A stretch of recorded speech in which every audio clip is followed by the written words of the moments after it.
Hey guys, this is Sahil from alphabetazone.com, and in this video I will show you how to clear the cache of your Snapchat app. So if you are using a Snapchat app and if your app is not working properly, or you want to clear the cache of your Snapchat app, you can do it by using this feature.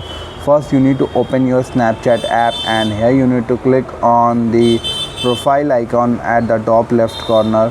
Now you can see that a interface will be open.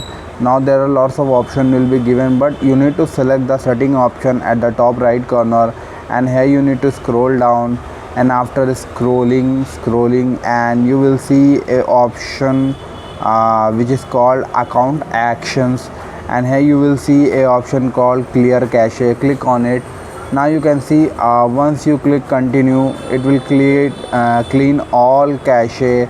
Your memories backup won't be deleted. Okay, so we will continue. Now you can see that our cache will be successfully deleted. Now our app will run more faster. So this is the way to clear cache of your Snapchat app. I hope this guide was helpful and you will be able to clear the cache of your Snapchat app. If you like this video, please subscribe to our channel and visit our website alphabetazone.com.